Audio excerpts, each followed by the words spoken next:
Hello everyone, I am Dr. Payal, consultant ophthalmology in Fortis Hospital, Greater Noida. आज हम बात करेंगे allergic conjunctivitis की बच्चों में, क्योंकि मौसम बदल रहा है, सीजनल चेंजेस हैं, वेदर चेंज है, पॉल्यूशन है, ड्राइनेस है, गर्मी है, इससे बच्चों में एलर्जिक कंजंक्टिवाइटिस होने की संभावना बहुत ज़्यादा रहती है. So what are the features of allergic conjunctivitis, कैसे ये प्रेजेंट करेगा, आपको क्या करना चाहिए इसके ट्रीटमेंट के लिए, बच्चे को सिम्टोमेटिक रिलीफ के लिए मैनेज कैसे करना चाहिए, लॉन्ग टर्म में इसमें दवाइयों का क्या असर रहता है, क्या आप बच्चे के लिए करें तो सही है और क्या गलत है, इस बारे में आज हम डिस्कस करेंगे. सो फर्स्ट ऑफ ऑल, क्योंकि गर्मियाँ आ रही हैं, सबसे ज़्यादा गर्मियाँ, जब सर्दियाँ और गर्मियों के बीच में मौसम चेंज होता है तो सबसे ज़्यादा जो कॉमन बीमारी है जो बच्चों में पाई जाती है दैट इज़ एलर्जिक कंजंक्टिवाइटिस. यानी मौसम के बदलाव से, कुछ हवा में पोलन जैसे होने की वजह से आँखों में एलर्जी बन जाती है, जो कि सीजनल रहती है. jab भी ये मौसम में चेंज आएगा, कॉमनली आपका बच्चा कंप्लेन करेगा कि उसको खुजली होती है, उसको आँख में रेडनेस होती है, आँख से पानी आता है, बच्चा आँख को मलता रहता है, उसको फॉरेन बॉडी सेंसेशन आँख में चुभता करता रहता है. कभी कभी आँखों से डिस्चार्ज आ सकता है, जो कि एक, अगर आप उसे हटाने की कोशिश करेंगे तो वो एक तार की फॉर्म में आता है, which is called as ropy discharge, which is very pathognomonic of allergic conjunctivitis. तो अगर ऐसा होता है तो क्या करना है? पहले तो आप एक ऑफ्थाल्मोलॉजिस्ट को दिखाएं so that we can start treatment accordingly. उसकी एलर्जिक अटैक की जो साइकिल है उसको ब्रेक करने के लिए हम कुछ ड्रॉप्स देते हैं, and then for a longer duration of time हम उसे एक माइल्ड एंटी एलर्जिक पे कंटिन्यू कर सकते हैं टिल द टाइम उसका एलर्जी सबसाइड करता है. इसमें सबसे ज़रूरी ये समझना है कि एलर्जी कुछ ऐसा नहीं है कि मैंने कोई उसका एक बार इलाज किया, कोई एक रामबाण इलाज किया, आई गिव सम मेडिकेशन और उसके बाद एलर्जी कभी नहीं होगी. ऐसा कभी नहीं होगा, ठीक है. So allergy is something that eventually वो कम हो जाती है, लेकिन वो एकदम से बंद नहीं होगी. तो जब भी सीजनल चेंज आएगा, जब भी बच्चा उस चीज़ के कॉन्टैक्ट में आएगा जिससे एलर्जी होती है, जैसे मौसम का चेंज तो हम बात कर चुके हैं, सपोज सम न्यू कॉस्मेटिक जो आपने यूज़ किया है, कोई शैम्पू, कोई पाउडर, कोई क्रीम, कोई आपके घर में पेट है जिसकी वजह से उसको एलर्जी हो सकती है, पेट हेयर्स की वजह से, कोई पर्टिकुलर टाइप ऑफ प्लांट है जो आपने अभी अपने घर में लगाया है, उसकी किसी पार्ट से उसको एलर्जी हो सकती है. So it is actually up to you to find out कि कौन सा ऐसा ट्रिगर फैक्टर है जो उसको एलर्जी कॉज कर रहा है. This is very difficult for a doctor to find out, it's very easy for a mother to find out.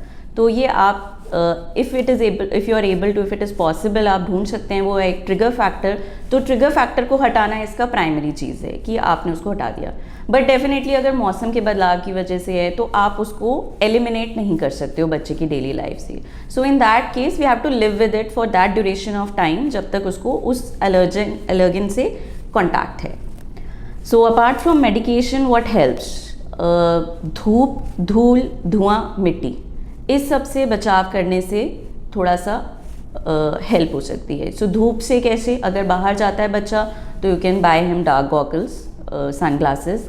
धूल मिट्टी से, जैसे बच्चा खेल के आ रहा है या स्कूल से वापस आ रहा है तो पानी साबुन से हाथ मुंह धो लिए.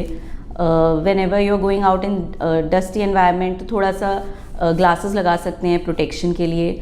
धुएं वगैरह से, जैसे किचन में अगर खाना बन रहा है तो do not expose the child to that smoky environment उस टाइम के लिए. Next thing is cold compression, dry cold compression, जो एक वो एलर्जी का अटैक होता है जिसमें कॉमनली आप नोटिस करोगे शाम के वक्त में बच्चा अपनी आँख को कस के मलता है, because throughout the day वो टायर्ड हो चुका है, थ्रू आउट द डे उसको एक्सपोजर हुआ है, एंड इवनिंग टाइम में when he is in a comfortable environment then he realises उसको बहुत ज़्यादा प्रॉब्लम है एंड वो अपनी आइज़ को रब करता है. सो उस रबिंग अटैक को ब्रेक करने के लिए what you can do is cold compression. कोई भी बर्फ़ का टुकड़ा लेकर, आइस क्यूब लेके, उसको हैंकरचिफ में रोल करके you can just put it over closed eyes for 2 minutes in this side, 2 minutes over this side. Ice packs are available, आप आइस पैक्स लगा सकते हो. ठंडा पानी का छपका मारना is not a solution to it, it is not a good solution, जो कि नॉर्मली लोग करते हैं कि आँख में ठंडक आ जाएगी अगर हम पानी का छपका मारेंगे. So better than that is you use a cold compression. Okay, and medication, and understand that जितने बार ये एलर्जन के कॉन्टैक्ट में बच्चा आएगा उसको एलर्जी होगी. You have to bring the child to us, we'll give some medication, जो short term के लिए कुछ मेडिकेशंस होती हैं, कुछ लॉन्ग टर्म मेडिकेशंस होती हैं, that we can decide upon the presentation of the child. The other thing which is very important is over the counter drugs. इसमें क्या होता है, कई बार आपके बच्चे को एलर्जी हुई, आप गए केमिस्ट के पास, आपने ड्रॉप्स बोली दे दो, उन्होंने ड्रॉप्स दे दी, आपने डाल लिया, आराम पड़ गया. But what you have to understand is sometimes इसमें हम स्टेरॉयड ड्रॉप्स देते हैं जो एलर्जी के अटैक को ब्रेक करने के लिए इंपॉर्टेंट होती हैं. सो दो स्टेरॉयड ड्रॉप्स ऑल्दो वो बच्चे को इफेक्ट तो बहुत अच्छा देंगी, but every time the child has allergy, वो आपकी हैबिट में आ जाता है कि उसको एलर्जी हुई है, मैंने वो ड्रॉप्स डाली थी, मैं दोबारा लेकर वही ड्रॉप्स डाल देती हूँ.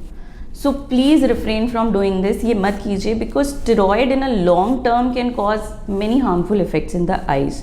Like it can cause glaucoma, it can cause cataract, right? It can cause infections.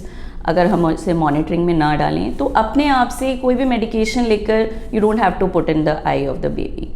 कुछ कॉमन मिथ्स हैं, जैसे अगर एलर्जी हो रही है तो बच्चों की आंख में गुलाब जल डाल देते हैं, हनी डाल देते हैं, मिल्क डाल देते हैं, क्रीम डाल देते हैं. Please don't do this. ये सारी चीज़ें are ulta harmful for the eye as compared to give any benefit. So as soon as you feel that your child is having allergies, then you can come to us and we'll guide you in the right direction. See, गुलाब जल में preservatives होते हैं. गुलाब जल को sustain करने के लिए उसमें प्रिजर्वेटिव्स डाले जाते हैं, उसमें सेंट्स होते हैं, right? So we do not know the effect of all these on the eye. There have been no studies for the effect or for the efficacy and safety of गुलाब जल to be put in eyes. I have actually had patients जो कि गुलाब जल रखा हुआ डालकर आए हैं और उनकी आइज़ में गुलाब जल की वजह से एलर्जीज एंड इन्फेक्शंस बने हैं. So that is why in our practice we tell you to refrain from any such ऐसा कोई भी पदार्थ आप अपनी आँख में ना डालें जिसके ऊपर स्टडीज़ नहीं की गई हैं कि वो आँख के लिए सेफ़ है. बच्चों में सिम्टम्स रबिंग आपको रिकॉग्नाइज करना पड़ेगा, बिकॉज बच्चे ना बता नहीं पाते हैं. अब सपोज आपका 2-2.5 साल का बच्चा है, वो आपको ये तो बताएगा नहीं कि मम्मी मुझे आँख में चुभ रहा है, मम्मी मुझे आँख में खुजली हो रही है. वो क्या होगा, उसकी आइज़ रेड हो जाएंगी and the child will keep on rubbing his eyes. Okay, so that is an indication. Otherwise थोड़ा बड़ा बच्चा है तो येस डेफिनेटली बच्चा बताएगा कि मुझे आँख में चुभन होती है, गढ़न होती है, मुझे आँख में खुजली बहुत ज़्यादा होती है, मैं बाहर जाता हूँ तो आँख नहीं खोल पाता हूँ, धूप में मुझे दिक्कत होती है. ये सारी चीज़ें बड़ा बच्चा आपको बताएगा. छोटे बच्चे में rubbing would be the most common. एक तो इट्स वेरी डिस्ट्रेसफुल. आप अपने बारे में ही सोचो कि अगर आपको throughout the day itching हो रही है, फॉरेन बॉडी सेंसेशन हो रहा है, तो आप कितने डिस्ट्रेस में रहोगे. छोटा बच्चा है जिसको वो स्कूल से भी डील कर रहा है, वो स्कूल भी जाता है, वो पढ़ाई भी करता है, उसको गेम्स भी खेलने हैं, वो अपने फ्रेंड्स के साथ भी जाना चाहता है and he is struggling with this thing. तो उसकी एक क्वालिटी ऑफ लाइफ पे, उसके एक फ्रीडम पे एक हिंड्रेंस है. तो इस वजह से इस चीज़ को एड्रेस करना बहुत ज़रूरी है. The second thing is constant rubbing of the eyes. अगर फ्रिक्वेंटली रब करता है बच्चा तो इससे सिलेंड्रिकल पावर ऑफ द आई यानी कि चश्मे का नंबर भी बन सकता है लॉन्ग टर्म में. So that's why all allergic conjunctivitis kids we advise them, I तो ऑलवेज काउंसिल देम अलग से कि बेटा कुछ भी होना है लेकिन खुजाना नहीं है. So as much as you rub your eyes it causes that चश्मे का नंबर आना. So in long term, it's very distressful to be living with the allergic conjunctivitis. Normally क्या होता है बच्चों में, जैसे अगर 4-5 एज के अराउंड स्टार्ट हो जाता है, it continues till the baby grows up, till at least 18-19 years of age. Definitely उसका फ्रिक्वेंसी कम होता है, उसका सिवियरिटी कम हो जाता है एज के साथ, बिकॉज आप साल दर साल उसी एलर्जन के कांटेक्ट में आ रहे हैं, तो आपकी बॉडी भी उससे डिसेंसिटाइज ग्रेजुअली होने लगती है. But still 10, 12, 13 years is a very long time to be staying with this kind of a disease.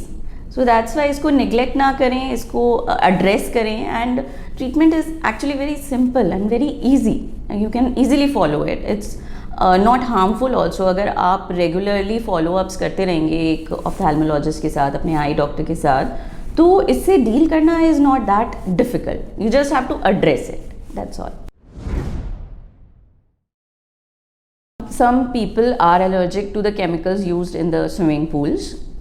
लेकिन स्विमिंग पूल में कंसर्न हमारा एलर्जी से ज़्यादा इन्फेक्शन है, because it's a common, normally common swimming pools होते हैं. So people need to be very aware कि अगर आपके बच्चे को इन्फेक्शन है आँख में, है ना, अगर किसी नॉट जस्ट बच्चा, अगर कोई एडल्ट को भी दे हैव सम इन्फेक्शन, कोई फ्लू है, कंजंक्टिवाइटिस है, then they should refrain from using the common facilities like pool, because it's very easy to spread through swimming pool. Chemicals definitely कुछ लोगों को आँख में नुकसान करते हैं. That's why we always advise कि आप swimming pool अगर यूज़ कर रहे हैं तो wear your protective goggles always, जो हमारे swimming goggles आते हैं which protect your eyes from the water exposure. Protective goggles तो यूज़ करेंगे तो वो आपके आई को direct contact of that swimming pool का water and swimming pool chemicals, the infection, इन सब चीज़ों से प्रोटेक्ट करेगा. And take a good bath, good face wash after you have come out of the swimming pool, also before going in the swimming pool. So these are a little things जो आप अगर अपने life style में, अपनी habits में incorporate करेंगे तो that helps and that goes a long way. Take care of the general health of your child. Take care of the screen time, very important. बाहर अगर आप धूप में, धूल मिट्टी में ले जाते हैं तो use some protective glasses for the baby. अगर आप बाहर से डस्टी एनवायरनमेंट से, पॉल्यूशन से वापस घर में आए हैं, wash your babies hands and face with soap and water. अगर एलर्जिक कंजंक्टिवाइटिस या ये सब कुछ रहता है, अगर चश्मे का नंबर रहता है बच्चों को, and they have a habit of constantly touching their eyes और जस्ट रबिंग और just touching their eyes, so in that case also spread of infection is very common. And spread of infection कैसे होता है? Fomite based होता है.